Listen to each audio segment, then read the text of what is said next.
was completely kind of wowed by it.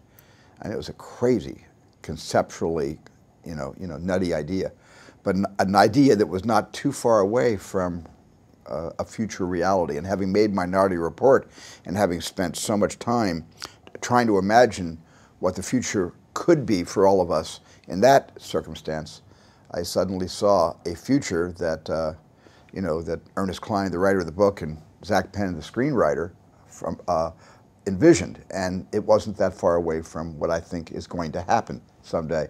And that's what got me very interested in pursuing it. Wade Watts is our hero, and he's kind of a nerdy guy who lives in a trailer.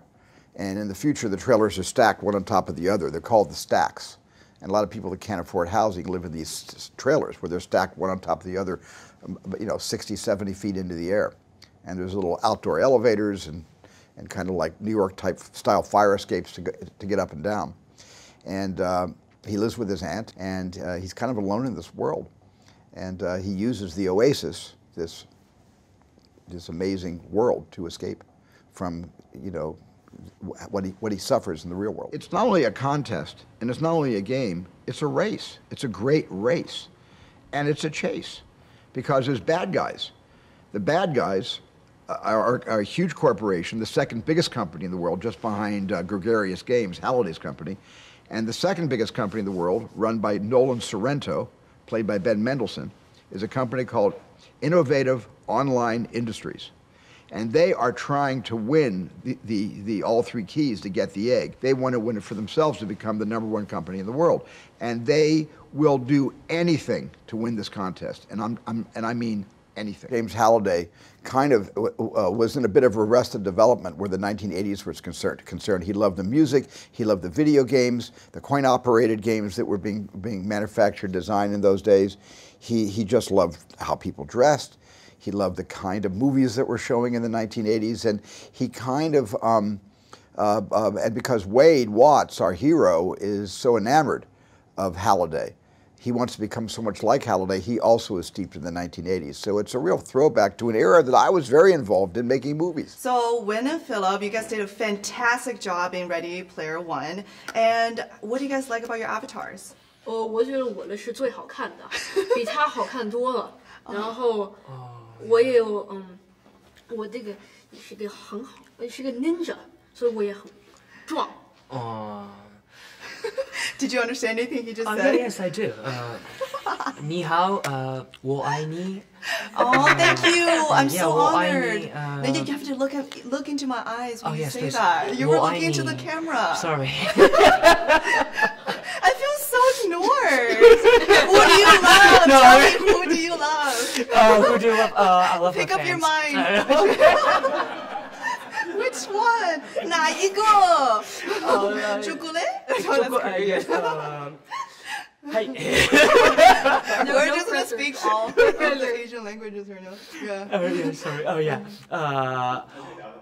Yeah. What's your question? I forgot your question. Is he translating from Yes, it's Chinese? no in Japanese. In Japanese? Yes. Okay. I asked, what do you like or love about your avatars? Oh, he is a big warrior, big samurai Right. in the Oasis, and he put Mifune Toshiro's face. It's a very famous actor in Japan, so I'm so proud of that. I love Daito. That's and awesome. Sho as well. Yeah. And I think Sho looked up to Daito, right? In the movie? That's what it seemed like. 是看 I can't handle it. Switch to Chinese. No, it's fine, it's fine. 北京腔, like very like authentic Beijing accent or dialect. I So know the this is- Beijing people always go at the end. Yeah, no, you do that too. Really? Yeah, you do My that. dad comes from somewhere north of Beijing. So. Oh, north of Beijing. Okay, yeah, that makes sense. Yeah, that makes sense. Yeah. 所以我是看我是觉得 Daito 是像我老师一样。 Oh, you're like his teacher. Oh yeah, Daito is 你好, like 你 Sho's 好. teacher. Ah, He's sure, yeah, sure. sure. No, you understand, right? Yeah. Yeah, just a little bit. Un poquito. 但是在最后，我肯定比他更壮。 He's saying in the end, he's more stronger than you. Yeah. Is that true, Daito? Oh, How do you like that comment? No. No, every time you say no, you don't know. 他在撒谎呢。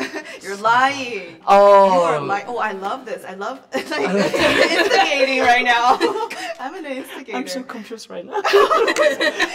because no. For me, I'm still learning English, so I'm trying to hear the English. Oh my God, so you're here's the still class one language.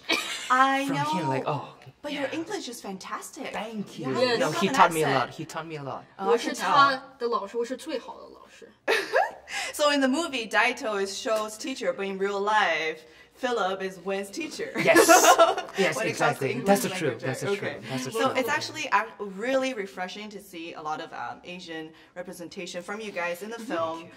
Such production like this. So how was how'd you guys get the part? What was the audition process like? 所以我爸爸是用微信看到的。 No way. 那他是用他每天在微信上上8个小时，所以他肯定会看到的。然后他一看到，他又说我们就弄一弄吧，试一试。然后我就弄了一个 video， 我们发过去。然后 That's insane. 然后 Alan Lewis 给我爸爸打了个电话，然后他告诉我，他们告诉我们要去纽约给他们面前弄一个。所以我们到了纽约，然后我们现在在一个 Steven Spielberg 电影里。 How do you feel, Philip? This is your first film, not even a major break or whatever. This is your first film ever, and it's by Steven Spielberg. Like, how do you feel about that? That's insane.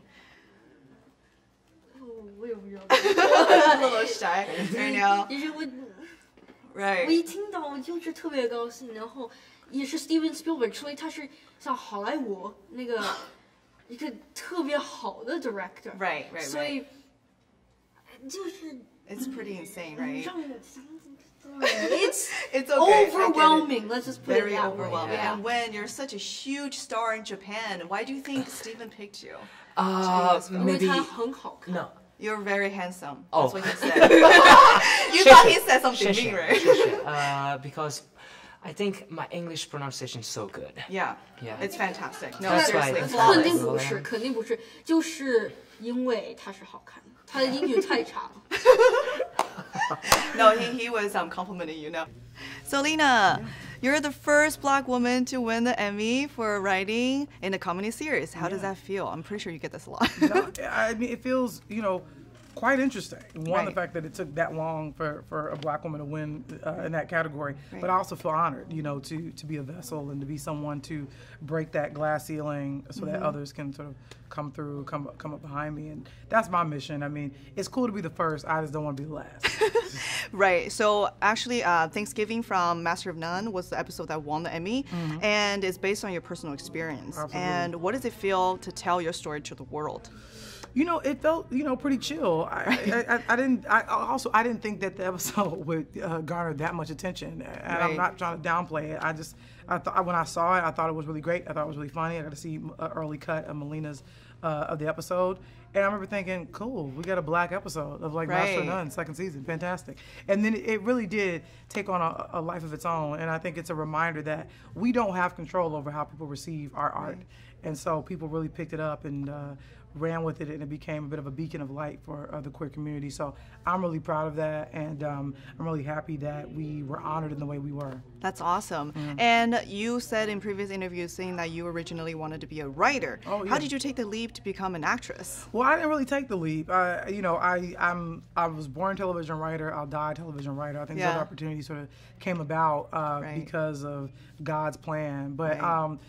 Allison Jones, it took a liking to me, and it's because of her that I got to be in Master of None. Right. And then Ellen Lewis and Leslie Feldman saw my picture and thought, oh, she should come in and read for H. So I try not to take too much credit. It's those amazing casting directors and God that I get to sit here in front of you today and talk about this phenomenal film. Right. So let's talk about H, right? Yeah. H is not what everyone portrayed or thought it to be. So Right. why do you think Helen Harris, right, picked such a strong, intimidating avatar to be her? Yeah, I think because she's a strong chick, Right. and I think H matches the person she is inside. Right. I don't think she necessarily wants to be a guy, but I think that she knows she wants to be treated like one of the guys. Right, And so in order to do that, she decides to make her avatar a pretty big, muscular dude. But I think that feels like who she is, even though she's not that big or she's not half machine.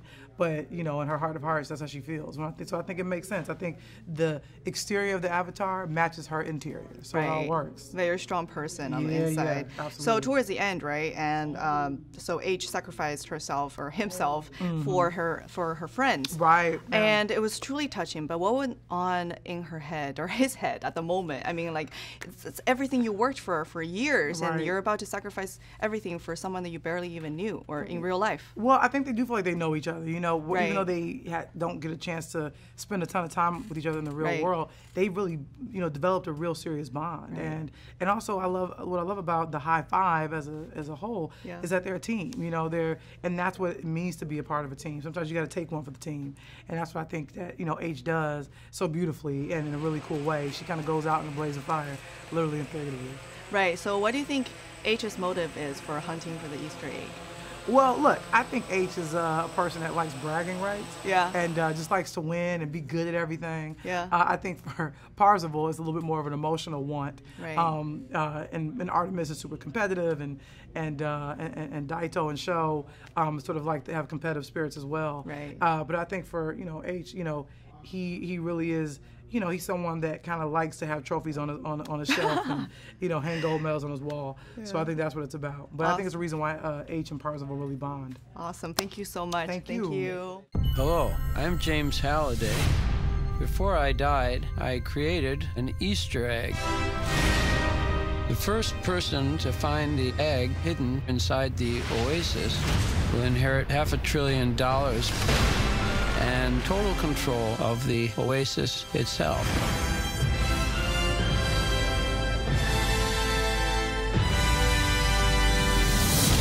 Ready Player One. Experience it in IMAX March 30th.